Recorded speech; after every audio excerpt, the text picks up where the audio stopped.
अस्सलाम वालेकुम, welcome to newness channel. तो आज हम मैट्रिक का बहुत बेसिक सा टॉपिक पढ़ेंगे, वो क्या है? ट्रिग्नोमेट्री। तो मैं आज आपको बताऊंगी इंट्रोडक्शन टू ट्रिग्नोमेट्री। इस लेक्चर के बाद मुझे उम्मीद है आप सबको बेसिक्स, आप सबको इसकी सारी इंट्रोडक्शन वगैरह सब समझ आ जाएगा इंशाल्लाह। तो मेरे टॉपिक स्टार्ट करने से पहले मैं चाहूंगी कि आप लोग हमारा चैनल सब्सक्राइब करें ताकि मेरी जो भी वीडियोस आए वो आप और देख सकें। ठीक है? तो अब हम स्टार्ट करते हैं ट्रिग्नोमेट्री। तो सबसे पहले ज़ाहिर-सी बात है, आप लोगों को पता होनी चाहिए डेफिनेशन क्या है ट्रिग्नोमेट्री की। तो देखें, आप नाम से डेफिनेशन बनाएँ, ठीक है? नाम यानी ट्रिग्नो, ट्राई मीन्स 3, ठीक है? Try means 3, gone means sides और मेट्री मीन्स मेजरमेंट। अब इससे ज़ाहिर हो रहा है कि 3 साइड्स और मेजरमेंट यानी मेजरमेंट ऑफ 3 साइड्स। अब मुझे बताएँ कौन सी शेप की 3 साइड्स होती हैं? क्या सर्कल की 3 साइड्स होती हैं? नहीं, सर्कल की तो कोई साइड ही नहीं होती। क्या स्क्वायर की 3 साइड्स होती हैं? नहीं, स्क्वायर की तो 4 साइड्स होती हैं। रेक्टेंगल की भी 4 साइड्स होती हैं, तो किसकी 3 साइड्स होती हैं? ट्रायंगल की, ठीक है? किसकी 3 साइड्स होती हैं? ट्रायंगल की। तो ट्रिग्नोमेट्री में हम बेसिकली क्या पढ़ते हैं? मेजरमेंट ऑफ ट्रायंगल्स, ठीक है? हम ये पढ़ते हैं ट्रिग्नोमेट्री में। तो आप सबको पता है ट्रायंगल ऐसे बनता है, ठीक है? अब ट्रायंगल में क्या होता है? एक मिनट मैं इसको इरेज़ कर लूँ। ट्रायंगल में आपके पास होते हैं 3 एंगल्स, ये, ये, ये।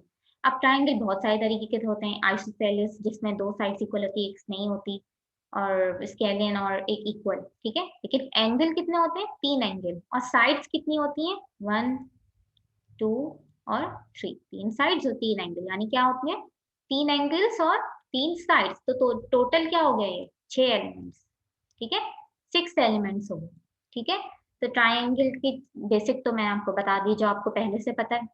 तो अब हम स्टार्ट करते हैं, जो आपका टॉपिक है मैट्रिक का टॉपिक में जो हम पढ़ेंगे, वो हम पढ़ेंगे trigonometric ratios of acute angle, ठीक है? हम जो टॉपिक पढ़ेंगे वो क्या पढ़ेंगे? एक्यूट एंगल, ठीक है? तो एक्यूट एंगल आप सबको पता है क्या होता है? क्या होता है? एंगल लेस देन 90 डिग्री, यानी 90 डिग्री से जो भी एंगल लेस होगा वो क्या होगा? एक्यूट एंगल कहलाएगा, ठीक है? तो अभी हम आपके टॉपिक में क्या पढ़ेंगे कि जो एंगल लेस देन 90 डिग्री हो हम उस बारे में पढ़ेंगे, ठीक है? तो आप सबको एंगल्स का तो पता ही है, 180 डिग्री, फिर होते हैं 90, फिर 30 डिग्री, ठीक है? तो आप जो हो बेसिकली एक्यूट एंगल में क्या पढ़ते हो? राइट एंगल ट्रायंगल, ठीक है? एक्यूट एंगल में आप लोग क्या पढ़ेंगे? राइट एंगल ट्रायंगल, ठीक है? अब सबको पता है राइट एंगल क्या होता है? Right angle means an angle of exact 90 degree.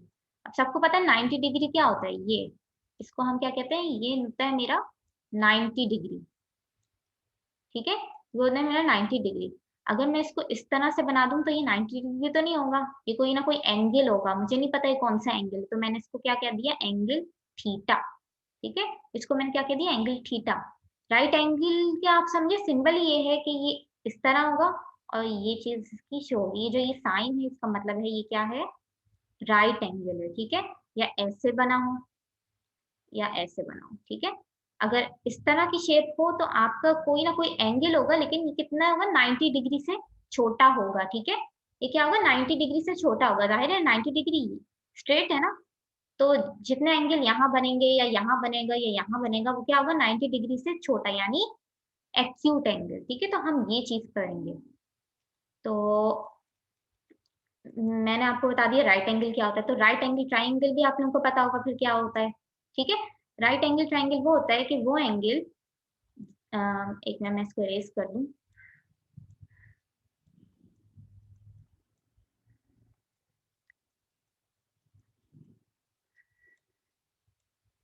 हाँ, चलें। तो वो एंगल, वो ट्रायंगल जिसके एक साइड क्या होगा? 90 डिग्री, ठीक है? इसमें एक साइड क्या होगी? 90 डिग्री होगी, ठीक है? तो इस तरह की कोई शेप होती है उसकी, ठीक है? उसकी कोई इस तरह की, तो अगर मैं आपको अलग से बना के दिखाऊँ तो ये ऐसे बनेगा। हुँ, हाँ, ऐसे, ठीक है? यानी एक साइड मतलब कौन-सी साइड आप सबको दिख रही है, कौन-सी साइड 90 डिग्री होगी? ये वाली साइड क्या होगी? 90 डिग्री होगी, ठीक है? अब क्या बात हुई? अब इसमें दूसरे एंगल भी होंगे, ये रहा एंगल, ठीक है, ये एंगल मुझे नहीं पता क्या है, तो मैंने क्या कहा था, इस एंगल को मैं क्या कह दूंगी, थीटा।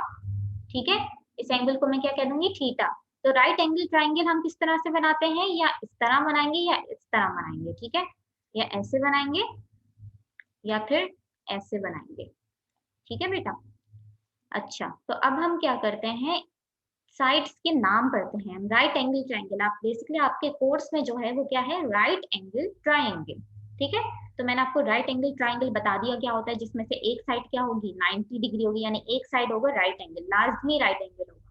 ठीक है, तो अब हम इसकी साइड्स पढ़ते हैं। जैसा कि आप सब जानते हैं कि एक चीज होगी हमारी 90 डिग्री, और उसके साथ जो हमारा एंगल जो बनेगा उसको मैंने क्या कह दिया, थीटा। उस एंगल को मैंने क्या कह दिया, थीटा। अगर मैं इसको आपके सामने अगर अलग से बनाऊं, अगर आपको इसमें कंफ्यूजन हो रही है, तो इस तरह से बनेगा। ये हो गया मेरा राइट एंगल। और ये मुझे एंगल तो नहीं पता ना कौन सा 30-40 डिग्री, तो मैंने इस एंगल को क्या कह दिया, थीटा। ठीक है, अब साइड्स के नेम पढ़ते हैं हम। ठीक है, साइड्स के नेम याद रखिएगा, ये चीज याद रखने की है, अब जो मैं पढ़ा रही हूँ उसको आपको याद रखना है। तीन साइड्स होती हैं हमारी राइट एंगल में, एक का नाम होता है हाइपोटेन्यूज, एक का नाम होता है परपेंडिकुलर, और एक का नाम होता है बेस। ठीक है, हाइपोटेन्यूज, परपेंडिकुलर और बेस। तो हाइपोटेन्यूज क्या है, कहाँ होता है, किस साइड हाइपोटेन्यूज होता है, तो ऑपोजिट, इसमें क्या लिखा है, ऑपोजिट टू राइट एंगल। तो राइट एंगल के ऑपोजिट वाला साइड क्या होगा, हाइपोटेन्यूज। राइट एंगल कहाँ है आपका, इस डायग्राम को देखें, इस वाली को देखें, राइट एंगल कहाँ है आपका, ये रहा।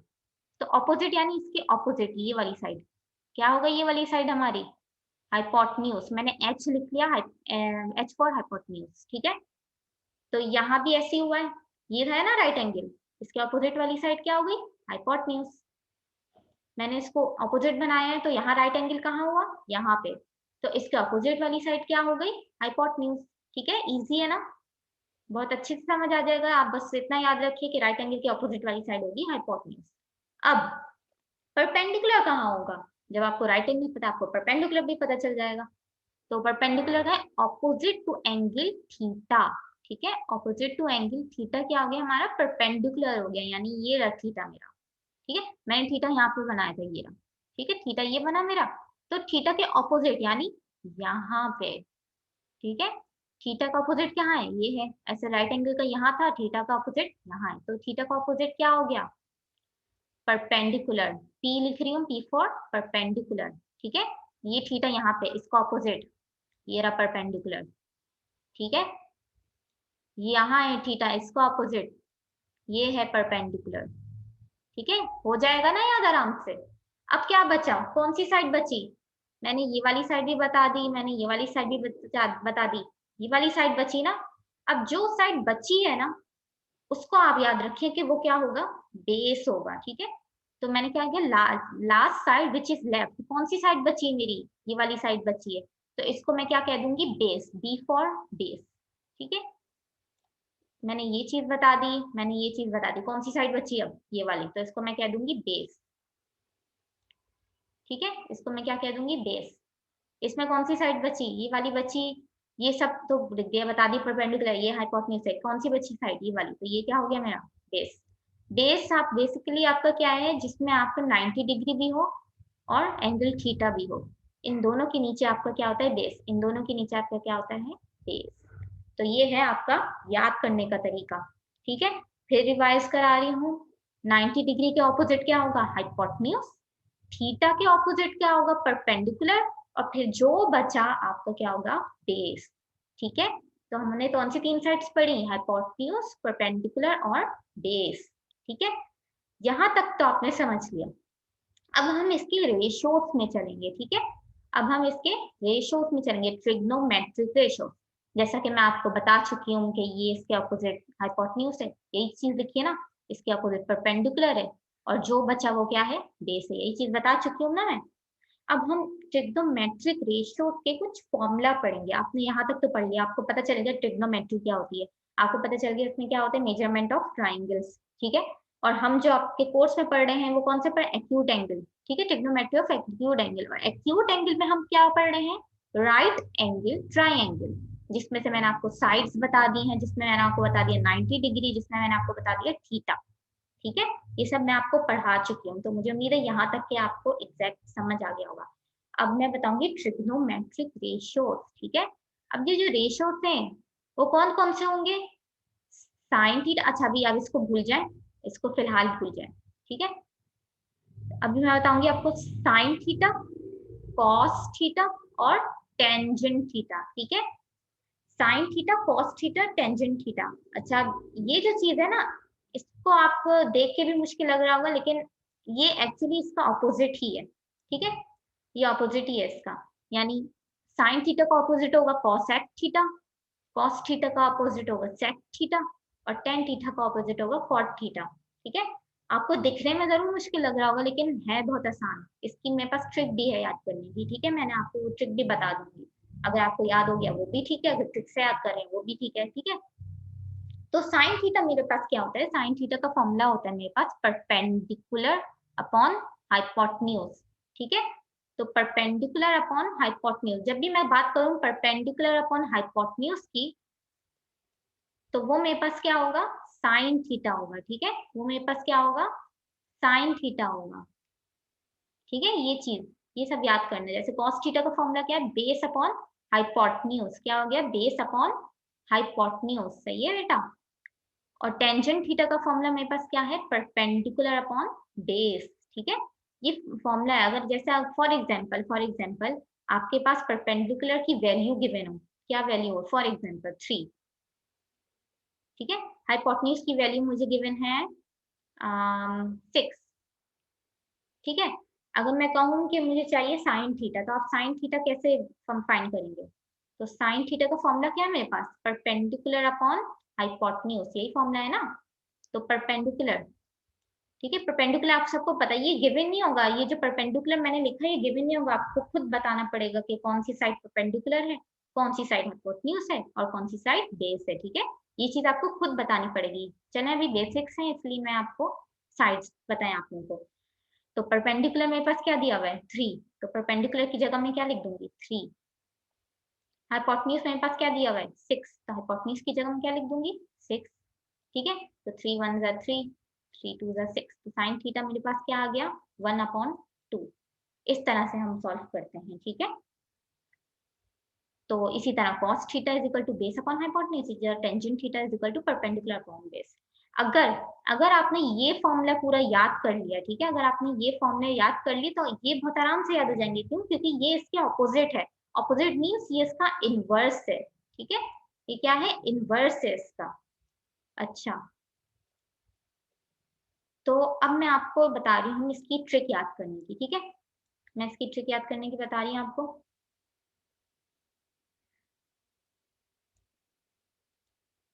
अब ट्रिक है, आपको सिर्फ ये लाइन याद करनी है, छोटी सी ये लाइन। आप जुगाड़ मेथड आप समझें, ठीक है। ये जुगाड़ मेथड है कि आप some people have curly brown hair through painted black. अगर आपने ये लाइन याद कर ली तो आपको समझे ये फॉर्मूले भी याद होगा, ठीक है। तो सम मीन्स, सम एस से शुरू हो रहा है ना, तो S means sine. People, people have, इसको मैं एक minute,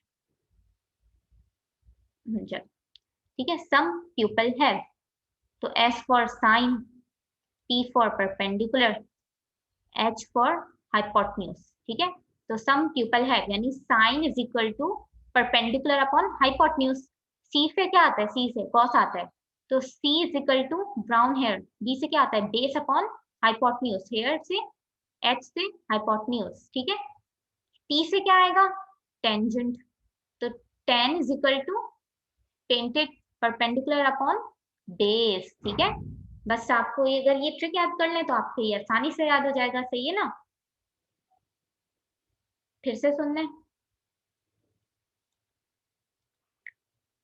some people have sine theta is equal to perpendicular upon hypotenuse, curly brown hair.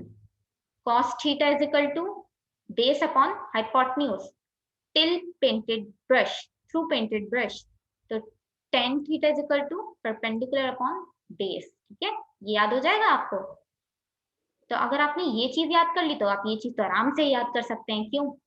क्योंकि ये इसका ऑपोजिट है। ऑपोजिट मींस यानी अगर ये परपेंडिकुलर हाइपोटेन्यूज है तो cosec थीटा मेरे पास क्या हो जाएगा? Hypotenuse upon perpendicular. अगर ये मेरा हाइपोटेन्यूज अपॉन बेस है तो सेक थीटा पे हाइपोटेन्यूज ऊपर चला जाएगा, बेस जो है नीचे आ जाएगा, यानी ऑपोजिट। तो ये हो जाएगा हाइपोटेन्यूज अपॉन बेस, ठीक है। और टेंजेंट थीटा में अगर मेरे परपेंडिकुलर अपॉन बेस है तो बेस अपॉन परपेंडिकुलर, यानी इसका ऑपोजिट। तो बस आपको ये याद रखना है, साइन थीटा का ऑपोजिट होता है कोसेक थीटा, कॉस थीटा का ऑपोजिट होता है सेक थीटा, और टेन थीटा का ऑपोजिट होता है कॉट थीटा। तो ये थे हमारे ट्रिग्नोमेट्रिक रेशियोज, जो आप आगे फर्स्ट ईयर सेकंड ईयर तक आप ये रेशियोज पढ़ते रहेंगे, ठीक है। तो ये छोटी सी बेसिक थी, ठीक है। बेसिक में मैंने आपको क्या पढ़ाया, इंट्रोडक्शन टू ट्रिग्नोमेट्री, मैंने बताया trigonometry is the measurement of triangles, ठीक है। ट्राइंगल में कितने, 3 एंगल होते हैं और 3 साइड होती हैं, टोटल 6 एलिमेंट्स। आपके कोर्स में हम क्या पढ़ रहे हैं, trigonometric ratios of acute angle. आप सबको पता है एक्यूट एंगल क्या होता है, एंगल्स लेस देन 90 डिग्री, ठीक है। एक्यूट एंगल में हम क्या पढ़ रहे हैं, राइट एंगल ट्राइंगल, ठीक है। राइट एंगल ट्राइंगल क्या होता है, वो ट्राइंगल जिसमें एक साइड क्या हो, 90 डिग्री हो, ठीक है, जिसमें एक साइड 90 डिग्री हो। फिर मैंने आपको साइड्स का बताया, साइड्स का मैंने क्या बताया कि 90 डिग्री के ऑपोजिट होगा हाइपोटेन्यूज, थीटा के ऑपोजिट होगा परपेंडिकुलर, और जो बचा वो मेरे पास क्या होगा, बेस होगा, ठीक है। उसके बाद मैंने आपको बताया ट्रिग्नोमेट्रिक रेशियोज, ट्रिग्नोमेट्रिक रेशियोज में है साइन थीटा, कॉस थीटा और टेंजेंट थीटा। साइन थीटा का ऑपोजिट होता है कोसेक थीटा, कॉस थीटा का ऑपोजिट होता है सेक थीटा, टेन थीटा का ऑपोजिट होता है कॉट थीटा, ठीक है। और फिर मैंने इसके फॉर्मूला बताया, sine theta is equal to perpendicular hypotenuse, cosec theta इसका opposite, cos theta is equal to base upon hypotenuse, और सेक थीटा इसका opposite, tan theta is equal to perpendicular upon base, और cot थीटा होता है इसका opposite, ठीक है। और मैंने आपको ये स्मॉल ट्रिक बता दी कि आप याद इसको कैसे कर सकते हैं।